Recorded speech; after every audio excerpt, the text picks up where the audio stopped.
On November the 30th, 1934, a locomotive called Flying Scotsman roared into the record books as the fastest steam loco in the world.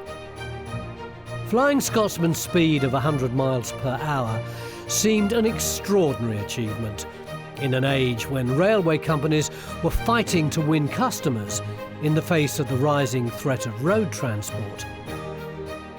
Scotsman's operator, the London and North Eastern Railway, LNER, lost no time in making the most of the achievement, and soon the world's fastest train became known as the world's favourite train. Today, 100 years since its creation, and despite many setbacks, the Flying Scotsman still lays claim to the title, the most famous train in the world.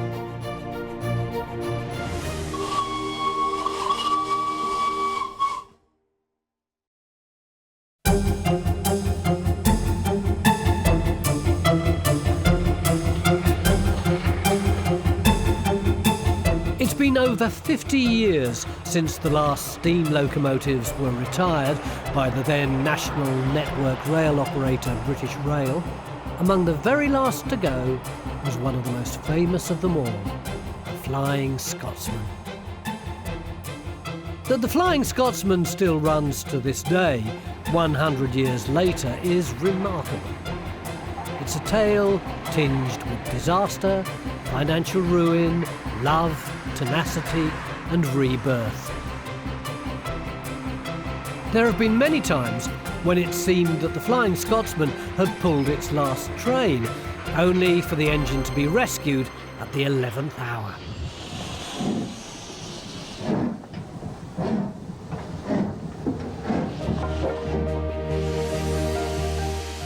Scotsman's longevity is due in no small part to public interest in the country's steam heritage. Arguably, Flying Scotsman is the reason why so many people are drawn to preserved railways or riding on the main line in carriages pulled by a steam locomotive.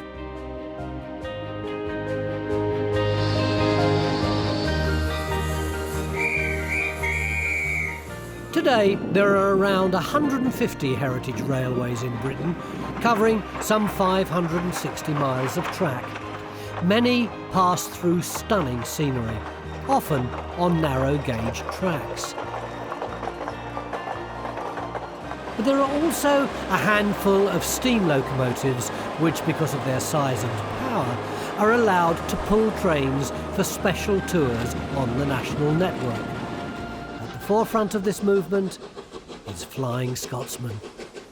Whenever one of the big locos is out, crowds pack the platforms and crossings just to get a glimpse of these magnificent engines as they pass through.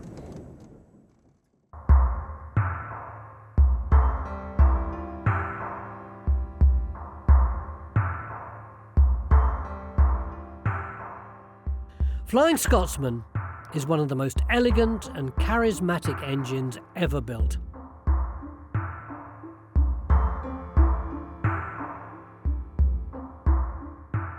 When it first rolled out of the Doncaster Works in 1923, Britain's railways were going through a major change. Following the end of the First World War, there was huge expansion in building road networks, as cars and a plentiful supply of ex-military vans and trucks enabled greater personal and commercial mobility. This Little Austin 7 was launched in 1923, the same year as Flying Scotsman.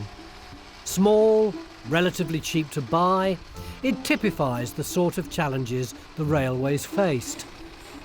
As subsidised road building increased, railways were all but ignored, leading to many smaller lines falling out of use altogether. In response, scores of rail companies were merged into 4 big companies: Great Western Railway, London, Midland and Scottish Railway, Southern Railway, and London and North Eastern Railway. London and North Eastern Railway, or LNER, ran services up the east coast from London to Edinburgh via York and Newcastle. It was responsible for hauling over a third of Britain's coal, and freight accounted for 2/3 of its income. But it was LNER's passenger services that caught the public eye, especially its service to Edinburgh. It was known as the Flying Scotsman and left London's King's Cross at 10 o'clock every morning. This was an era in which speed and style captured the public imagination. LNER recognised this quickly and presented an image of glamour, fast trains and sophisticated destinations. LNER also had one of the best steam locomotive engineers of the day, Nigel Gresley. As chief mechanical engineer, he was responsible for some of the most famous steam locomotives in the world, including Flying Scotsman and the streamlined A4s that were to replace Flying Scotsman. It was one of these, Mallard, that set the world record for a steam loco. The newly honoured Sir Nigel Gresley was held in such high esteem that the 100th engine built to his design, an A4, was named after him.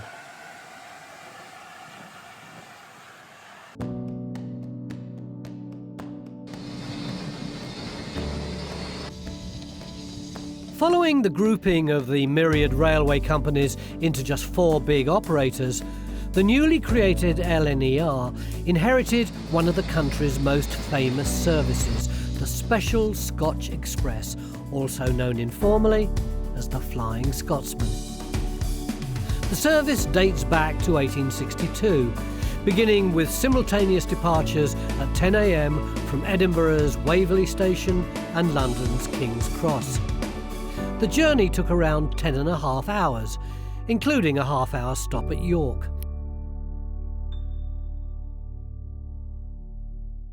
But LNER faced stiff competition for the London to Scotland service from the newly created London, Midland and Scottish Railway.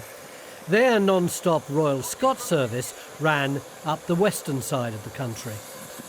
A long-standing agreement between the West and East Coast operators limited the journey time to 8 hours and 15 minutes, even though improvements in locomotive technology meant that the journey time could be considerably shortened. Following the merger, LNER decided to rebrand the service by naming it the Flying Scotsman in 1924. As luck would have it, LNER had just the right engine to haul the new service. While at Great Northern Railway prior to its merger, Nigel Gresley had created a new A1 class of locomotive, which were big and powerful and ultimately proved successful. They were noticed as well, not just by Gresley's peers, but also by the press and the public. But nothing caught the imagination quite like the third engine of the 79 made. Built in 1923 at the Doncaster Works, it didn't have a name, just the number 1472. The new A1s were the most powerful locomotives of the day, but before 1472 could begin service, it was chosen for display at the 1924 British Empire exhibition held at Wembley, which was a showcase for achievements from around the Empire. Not ones to pass up a public relations opportunity, LNER gave the engine the name Flying Scotsman. A legend was born.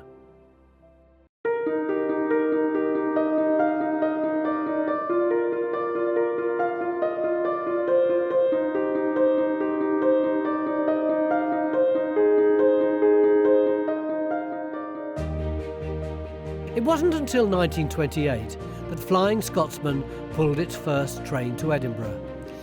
It had retained its name and had been renumbered 4472. It completed the 392-mile journey without stopping, setting a new world record in the process. Driver and crew were able to change over during the journey via a corridor running through the tender.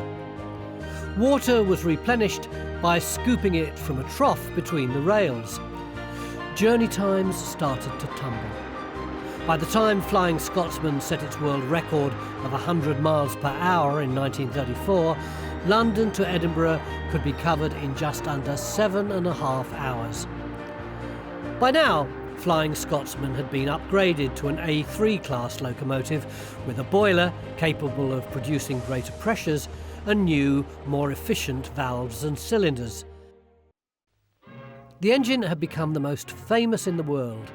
In 1929, it even starred in British cinema's first feature film made with synchronous sound, The Flying Scotsman.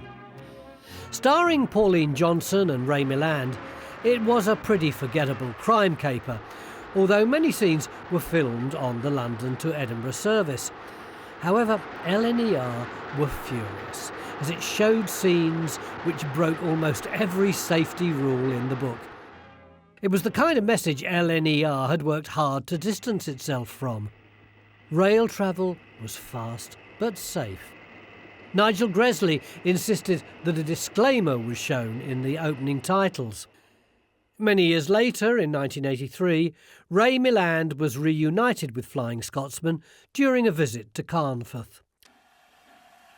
By 1935, Flying Scotsman's role as LNER's flagship faced a new challenge as the first of a new generation of A4s entered service on the East Coast Main Line. Also designed by Nigel Gresley, these sleek aerodynamic engines were capable of pulling trains at high speed. Indeed, in 1938, an A4 called Mallard set a new outright world speed record of 126 miles per hour, a record that still stands to this day. Following the success of Gresley's streamlined A4s, Flying Scotsman was no longer the LNER's flagship engine and was relegated to lesser duties, but still worked on the main line and hauling passenger services. At the outbreak of the Second World War in 1939, Flying Scotsman was pressed into service carrying troops and evacuees. Like every other engine, it was painted black to make it less conspicuous to German aircraft. The end of the Second World War in 1945 brought with it a period of reconstruction. As part of the process, industries were brought under government control. In 1948, LNER was merged with Great Britain's other railway companies to form British Railways. For Flying Scotsman, the future looked bleak. Diesels and electrification were taking over. Flying Scotsman was reallocated to the Leicester Central shed, where it began pulling passenger trains between Nottingham and London. As part of the merger, locomotives were given new numbers. From now on, Flying Scotsman would be known as 60103. It had also sprouted smoke deflectors to help the driver's visibility, especially on cold days when the smoke would fill the footplate. But the writing was on the wall, and it was announced that Flying Scotsman was to be retired. On the 14th of January 1963, Flying Scotsman hauled its last train. It marked the end of nearly 40 years' service, during which it had completed over 2 million miles. To add insult to injury, Flying Scotsman wasn't even selected for preservation by a proposed National Railway Museum. There were many calls to save the engine, but it seemed that Flying Scotsman's final journey would be to the breaker's yard.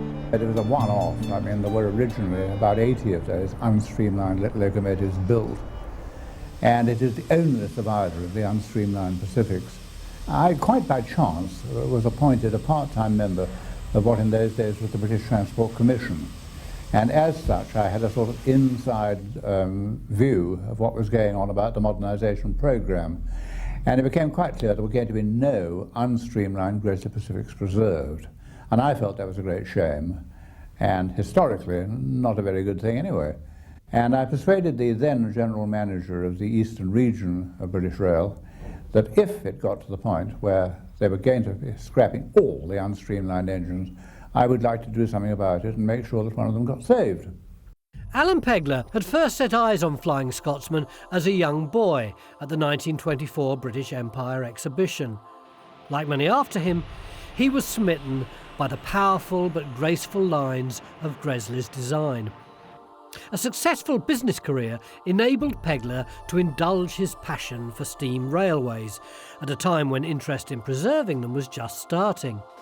In 1950, the narrow-gauge Talyllyn Railway in Snowdonia became the world's first preserved heritage line run entirely by volunteers. Others soon followed. Alan Pegler was invited to invest in the nearby Festiniog Railway, becoming its chairman. Thus, the opportunity to buy Flying Scotsman came at just the right moment.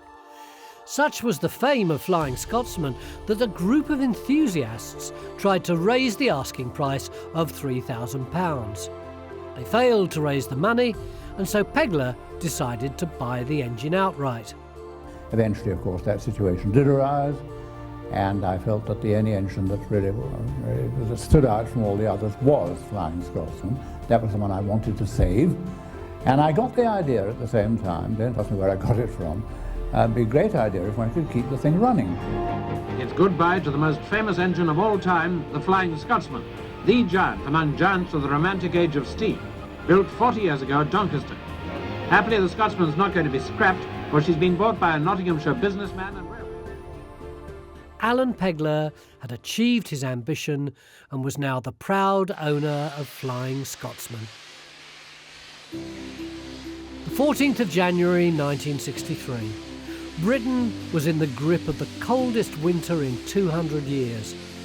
But for the engineers in King's Cross's top shed, there was work to be done. This was to be the last time that Flying Scotsman was to pull a train for British Rail, a journey from King's Cross to Doncaster. But would this be the last time the engine was seen running?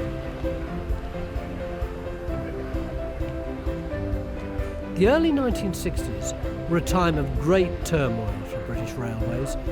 Dr. Richard Beeching was appointed to lead the programme that would stem the big losses incurred through increased competition from road transport and reduced government subsidies.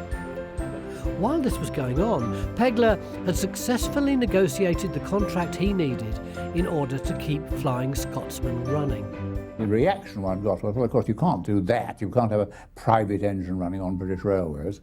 I more or less in reply said, well, why not? And it was very interesting because one of the provisos was that if I was going to buy the engine and even attempt to keep it running, I'd got to have somewhere to keep it. And this got up into very high circles indeed. The deputy chairman of the British Railways Board, who was Dr. Beeching's right-hand man, Sir Stuart Mitchell by name, and he had just been put in charge of the workshops. So I had to approach him, and I said, can you find me somewhere to keep this engine? And he said he could. And only at that stage did it all percolate through to the great doctor. And poor old Beeching nearly had a fit, apparently. He said, you know, we can't possibly have anything like this. But sadly, it had all been done very officially through the chief solicitor of the British Railways Board. And the heads of agreement that had been drawn up were such that, like it or not, I had got an agreement. And so when British Rail finally withdrew steam in 1968, there they were with this one locomotive allowed to go on running to their absolute horror, or to Beeching's horror anyway. So there we were, and so we were for that year, 1968, until I went away with the engine to North America in 1969, the only steam locomotive allowed to run on British Rail. As part of the deal, Pegler negotiated a complete overhaul of the locomotive. He wanted it restored back to what he regarded as the golden era of the LNER. Flying Scotsman was converted back to a single chimney, the smoke deflectors removed, and the loco repainted in LNER apple green livery. The tender was also exchanged for a corridor type. At the end of March, 10 weeks after the work began, Flying Scotsman appeared in public again, resplendent in the LNER apple green colour and the number 4472 restored to the sides of the cab. Several low-key runs were made to make sure the engine was ready to run on the main line. Then, on a wet Saturday, the 20th of April 1963, Flying Scotsman made its public debut for its first working run in private ownership. Hundreds of spectators braved the elements to watch Flying Scotsman's departure from Paddington.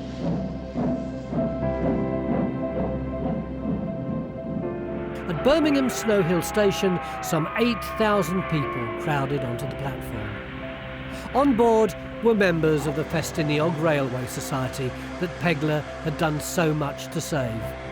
They were on their way to their annual meeting in Portmaddock. It was the first time in its 40 years that Flying Scotsman had been to Wales. So there I was, on this board, supervising the death of steam, the thing that I was most interested in. And it was a most extraordinary experience. And obviously, I mean, one had to accept the fact that this was happening, it was going to go on happening. But one could well understand how Beeching regarded me as a real sort of thorn in the side. There he was trying to do everything to bring the modern image of British Rail to the notice of the public. And there was I trying to stir up the nostalgia of how marvellous the great days of steam had been. Didn't realise it at the time, of course. I didn't realise anything like the extent to which I was obviously upsetting the establishment by doing what I was doing. But nevertheless, it's fascinating looking back to see how Beeching did react. And I got very pointedly, as I thought, dropped from the board. And I actually asked if I could have a head-to-head with Beeching, which I got. And I asked him point blank, I said, could you just satisfy me on one particular point? Is the reason I'm being dropped from the board anything to do with the fact that I bought the Flying Scotsman? And he looked me straight in the eye and said, as a matter of fact, yes. I said, thank you very much. But on its next run, this time to Cardiff, Flying Scotsman hit trouble. It seemed that somebody wanted to get the engine out of service. The Railway Magazine, I think it was, were running a special train in connection with one of their anniversaries, and they were using the Flying Scotsman. They had a thing which they were going to call the Welsh Mystery Flower, and they chartered Flying Scotsman to haul the Welsh Mystery Flower, and that was fine. And I, as usual, was on the engine, and we roared along in good order until we got quite close to Swindon. And then suddenly, on the footplate, we were completely immersed in steam, couldn't see at all where we were going, and we had to come right down to walking speed. And we finally got to Swindon and found that a thing called the back left-hand steam chest cover had come adrift. And that could have been jolly dodgy, because we had been nipping along at over 80 miles an hour, and it could have caused, quite a nasty pile-up if we'd been unlucky. Well, we weren't unlucky, we were all right. The locomotive had to come off, so the train had to be taken on by a diesel. The result of all that was that I was naturally very, very disappointed indeed that this had happened, the only failure we'd ever had with the Scotsman.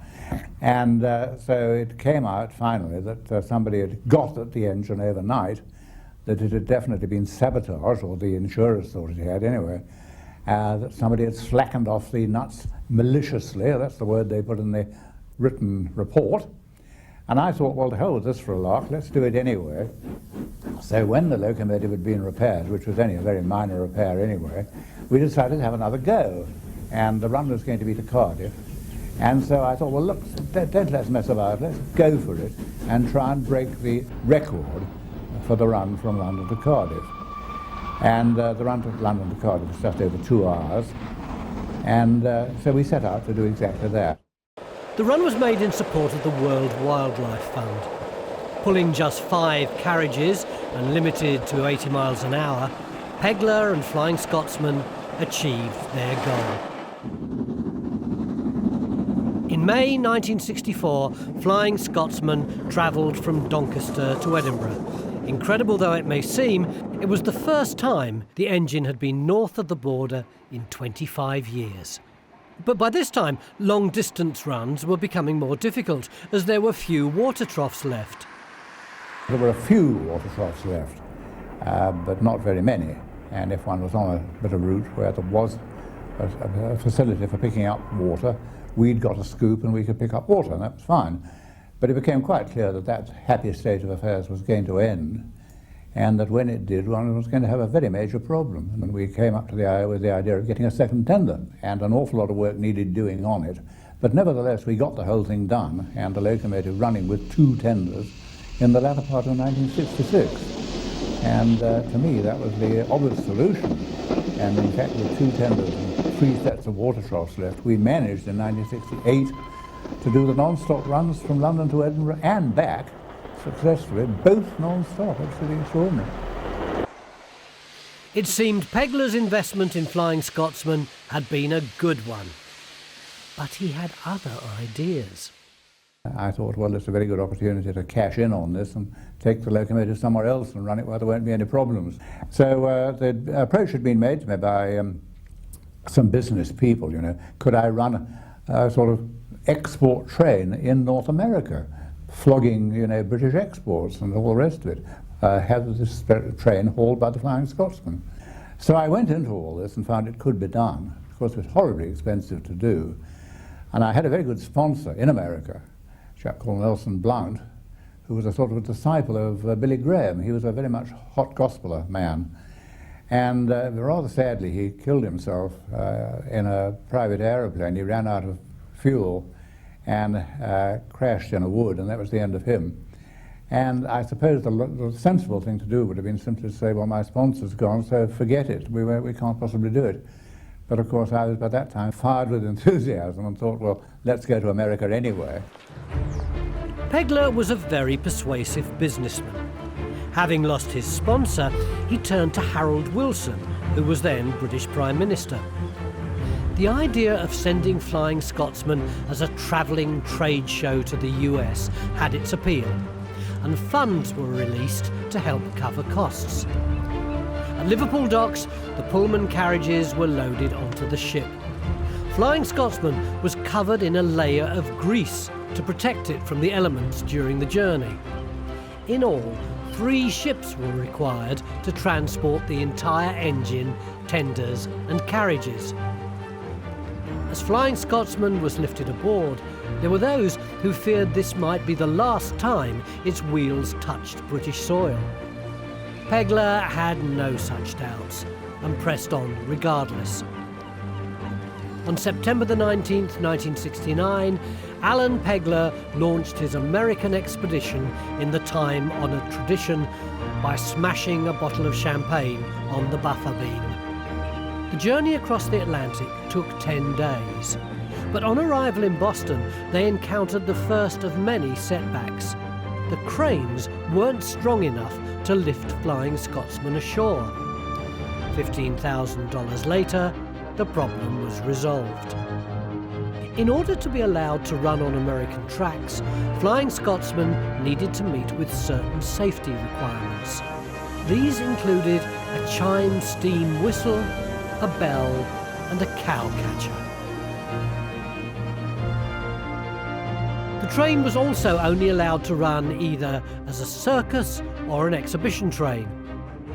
As they were there to promote British business, the Pullman carriages were converted into exhibition areas. Finally, the official opening went ahead on October the 8th, 1969. But it seemed there could be trouble ahead. Sort of timed in with the start of the IRA troubles.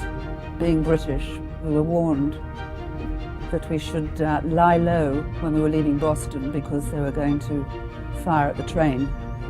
And we were particularly vulnerable in the observation coach at the back because it was all glass, so we had to keep well away from that. And we set off from Boston.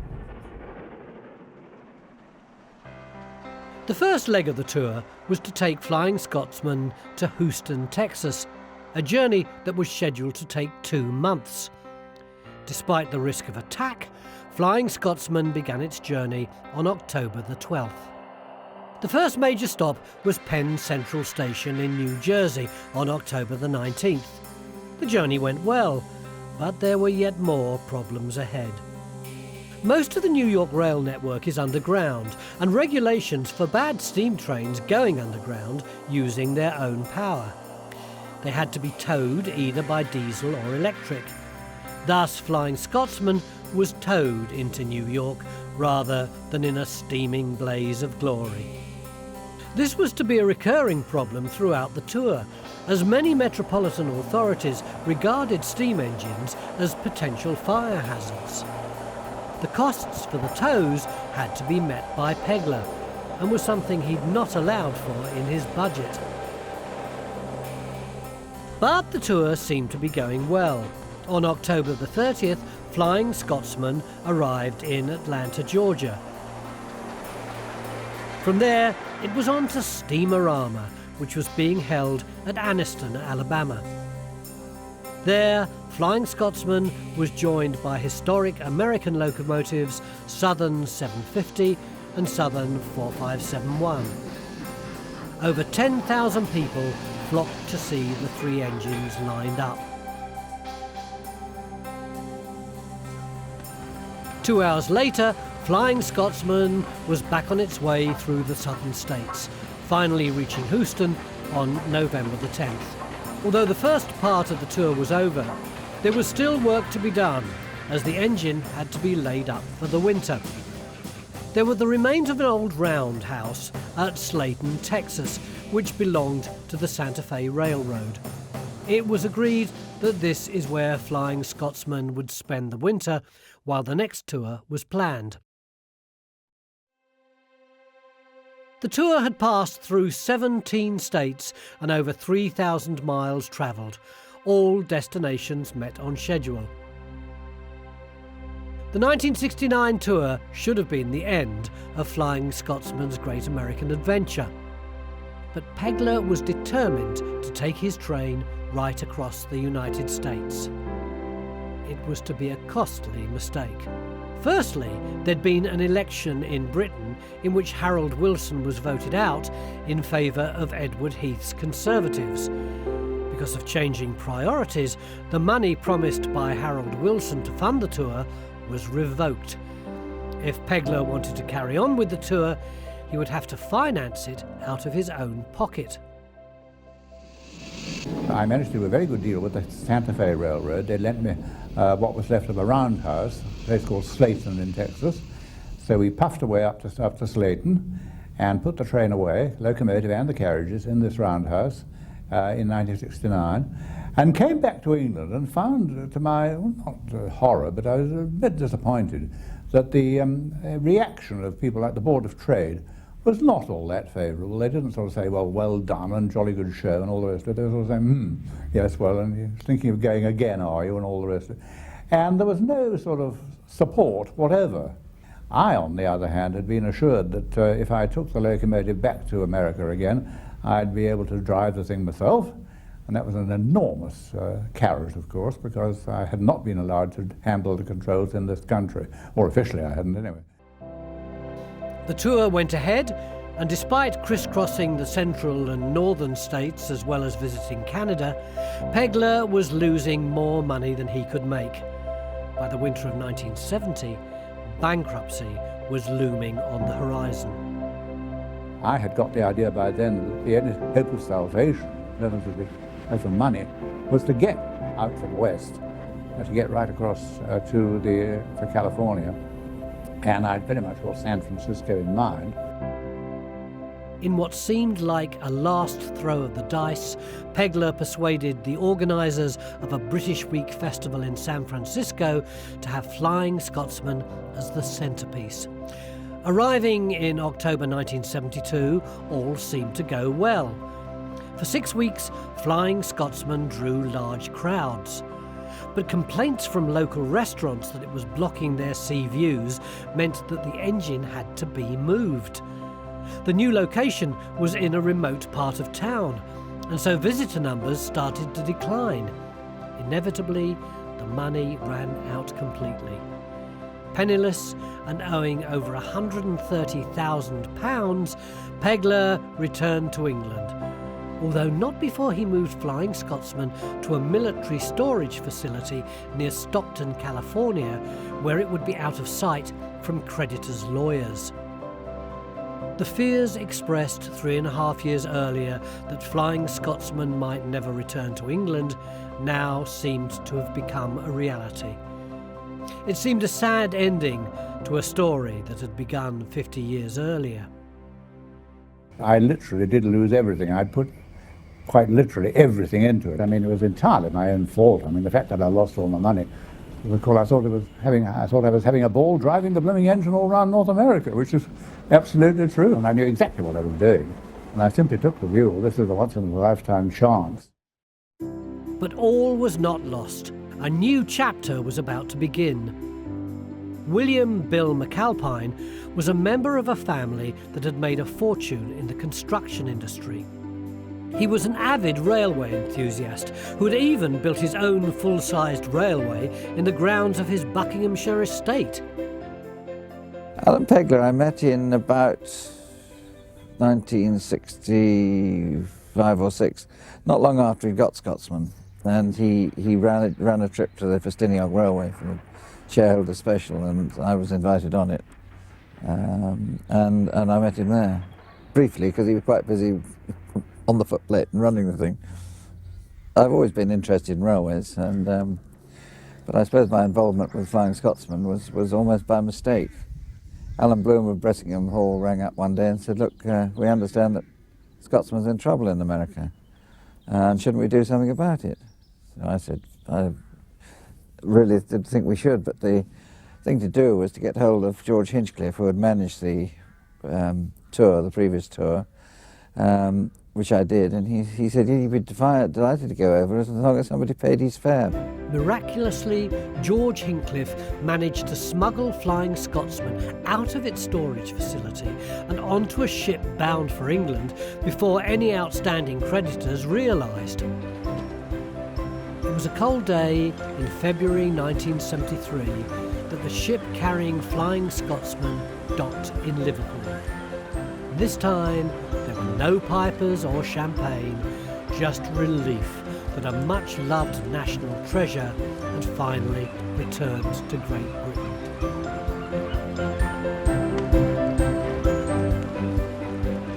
The last few years had not been kind to Flying Scotsman, and so first task on its return was to get the engine back to the Derby works for repairs and a new coat of paint. Richard Marsh, then chairman of British Rail, was on hand to crack the obligatory bottle of champagne, launching Flying Scotsman on the next stage of its career. William McAlpine owned Flying Scotsman for 23 years, during which it regularly hauled trains on the main line, as well as becoming a star attraction at heritage railways. It also underwent 2 major overhauls. Any thoughts that Flying Scotsman might be gently heading for retirement were rudely dispelled when in 1988 William McAlpine was asked if he would send Flying Scotsman to Australia as part of their bicentennial celebrations. For their bicentenary, they had this marvellous idea they'd have a locomotive from each continent, and could they have Flying Scotsman? Well, I said, you could have her if we have a return ticket in our hot sticky hands. We've lost her once, we don't want to do it again. So we were well insured as far as that was concerned. After a voyage of 5 weeks, Flying Scotsman made its first public appearance in late October. From then until November 1989, Flying Scotsman travelled all over Australia, racking up over 28,000 miles. On the 8th of August 1989, Flying Scotsman set a new world record for a steam locomotive by pulling a train 422 miles non-stop in 9 hours 25 minutes. We went up into Alice Springs, and Alice Springs I'd visited a couple of years before, because I thought I'd never go there again. And I certainly never thought I'd go there on a locomotive. And we were the first standard gauge steam locomotive ever to go to Alice Springs.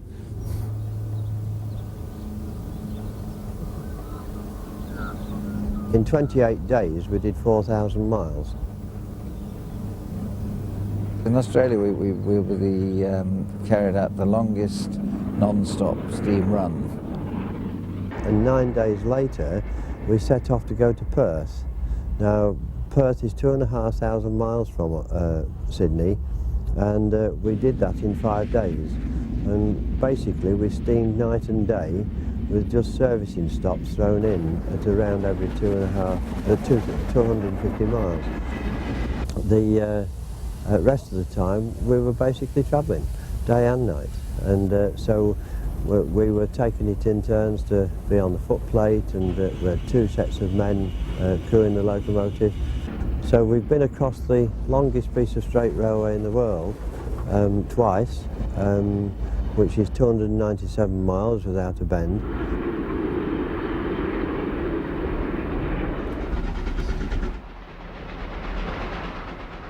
Despite the long journeys, there were opportunities for Flying Scotsman to run alongside preserved Australian steam locomotives.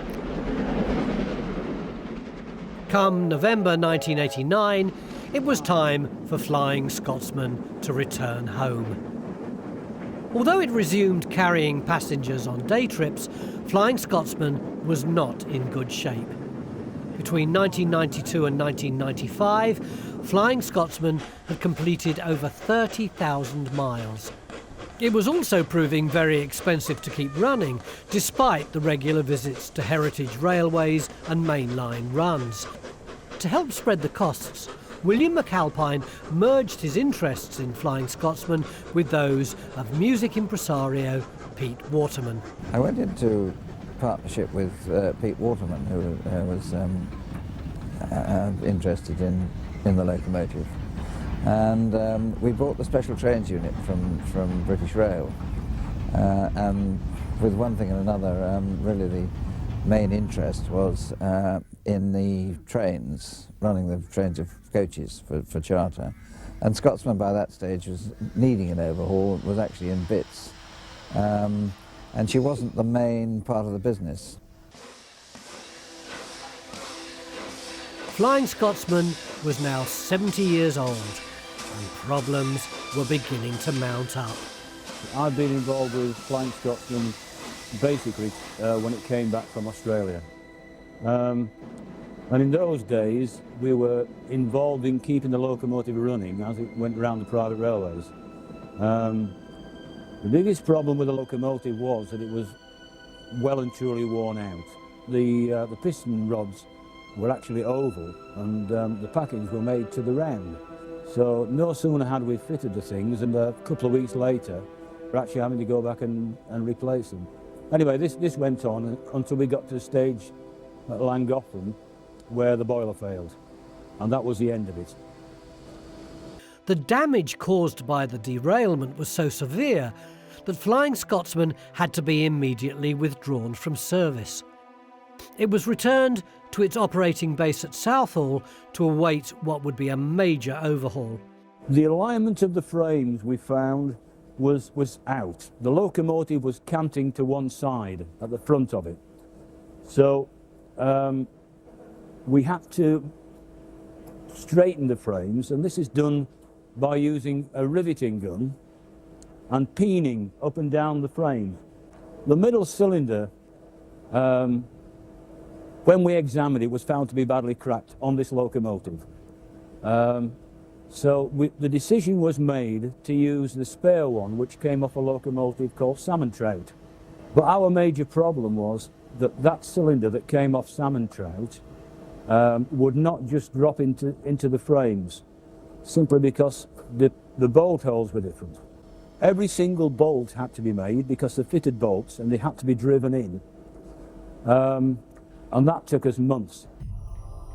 All the while Flying Scotsman was confined to the workshops, it wasn't earning any income.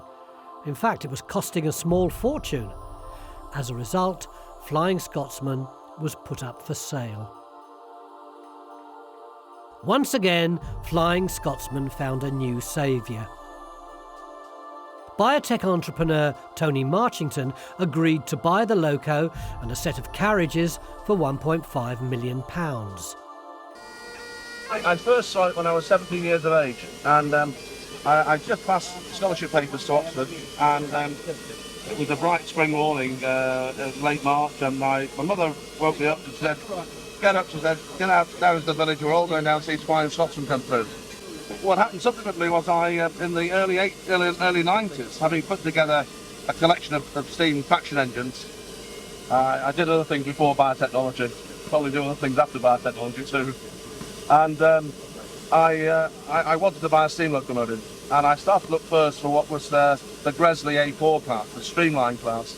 Couldn't find one of those, and then I bought a video of the A4 class, and this video, the reporter said, we saw the particular A4 come through, but we kept our cameras running because we knew Flying Scotsman was coming. And I saw the video, and right behind it came Scotsman, and I thought, yeah, that's of its own. But once work on the overhaul started, more problems came to light. Was the drag box was in fact found to be in a much worse condition than was anticipated, and the old casting is in fact right behind me. It's at the side of the chimney there. It's absolutely certain that that's been in the engine since it was first built, something over 70 years ago. Now that was taken out and a new one was fabricated and put in, and of course nothing quite fits the way you think it does, so it all has to be actually made to fit at the point of fitting it, you know. In the end, it took 3 years to complete the overhaul, at that point the most extensive in its history. It also cost another £1 million, an overrun that had not been planned for. But on the 4th of July 1999, Flying Scotsman arrived at King's Cross, ready to haul its next train to York, resplendent in its LNER colour scheme. But Tony Marchington's ownership of Flying Scotsman was to be brief. The losses were too much to sustain, and in 2003 he was declared bankrupt. Flying Scotsman had swallowed up another fortune.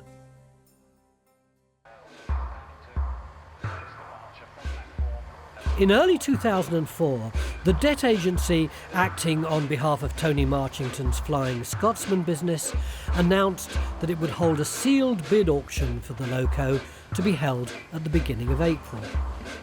Fearing that the engine might fall into foreign hands, the National Rail Museum announced it would put in a bid and launched an appeal for funds. Thanks to a grant from the National Heritage Lottery Fund and private donations, the National Rail Museum's £2.3 million bid won the day. Not only did the nation now own Flying Scotsman, but also a spare boiler and cylinders and a support coach. For the next year, Flying Scotsman occasionally hauled special trains, but its poor condition meant there were too many failures while out on the main line, despite intermittent repairs. It was clear that another major overhaul was needed. It was estimated that the work would take about a year at a cost of £750,000. It was to be another 10 years and a cost of £4.5 million before Flying Scotsman was next seen hauling carriages on the main line.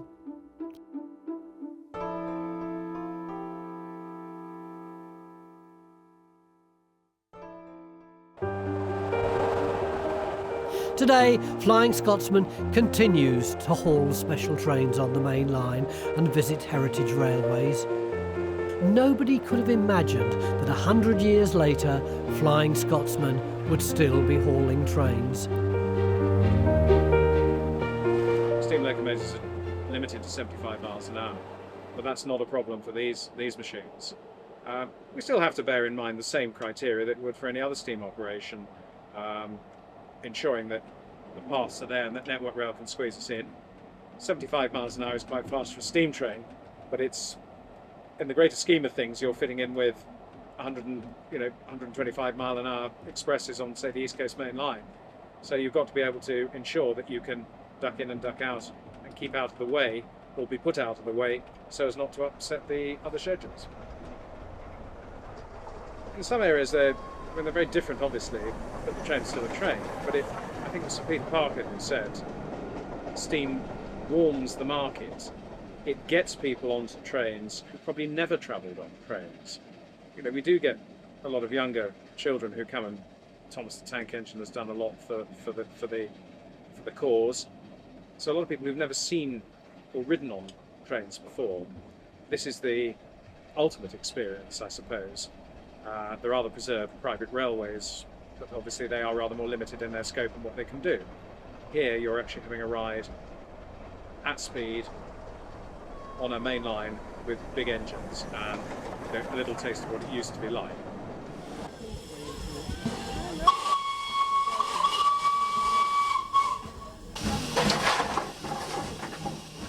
Like many other steam locos, keeping engines running requires a lot of time and skill. There still seem to be enough volunteers willing to put in their time supporting these magnificent machines. More concerning is finding the skills needed to maintain and repair them. There's two factors to that. One is that the particular skills relative to steam engines are in fact disappearing. And in general they have disappeared from, for the most part. But people of my generation and the generation after mine who can remember them in service they're the people that want to see them running. And there is a general feeling amongst the whole preservation movement that it's going to be more and more difficult to get people to be able to look after them in the future. And the other side of that coin is that there'll probably be less people that are interested in seeing them because they never saw them in service days. And I, like people of my generation, I was a train spotter when I was 11 and 12 years of age, and would cycle long distances to go and see them. You wouldn't find that there, but the people that were born 40 years ago, they never saw them in service, so they're astounded to see one running now, but it doesn't go much further than that. And so there is a decline in the interest, there's a decline in the skill levels. Those people that are in those younger years who do want to get involved in it, they go to a private railway and they learn the skills from someone, for example, as my age. So it's a handing down process. They're not amateurs. The only difference is they don't get paid. The groups that look after these locomotives now have to work to very high and very prescribed standards. The general standards of engineering and the requirements for engineering are very high, and they're now mandated and documented. And these guys have learnt a lot. Steam finished in 1968, so 40 years ago. And in that time, a lot has been learnt. And as part of the privatisation process of the railways, a lot of the systems and processes had to be documented in a very short period of time. And these are known as group standards, railway group standards. And they are, in many respects, a fantastic set of documents because it actually brought everything together under one publication. And you work to those, or you make the application for the deviations away from them. And then that's considered by the panels that need to have a look at it.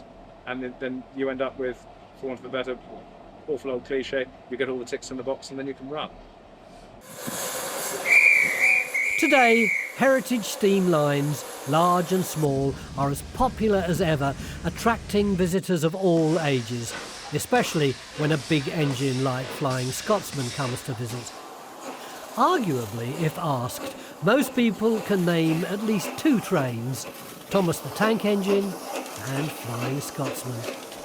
There's nothing quite like the spectacle of a large locomotive running on the main line, and a privileged few know what it's like to drive one. If you've never been on a footplate of a steam engine, it's difficult for anybody to pass it on. But it's a unique experience. It really is unique. to be on one of those, or indeed many other engines as well, at speeds of 70 or 80 mile an hour. It's a unique experience. I suppose that somebody who drove a Ferrari could go on about their experience, and again, if you've never done it, you can't quite hand it on to the next person. But once you have, you don't want to let it go. It's amazing that Flying Scotsman's still running 100 years since it was built. It was never meant to survive this long. At the time when decisions were being made about what to save for the nation, Flying Scotsman wasn't even considered unique or historically important enough to preserve. But it had a name, and that was enough on which to build a legend. It's a legend that seduced many and cost several men their fortunes. But can Flying Scotsman run forever?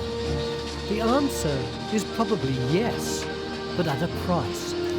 It is, after all, a mechanical object made of steel, and as parts wear out, they can be replaced, provided the necessary skills also survive. After all the overhauls, little of the original engine now exists, but then the legend that is the Flying Scotsman may be enough to see it through decades to come.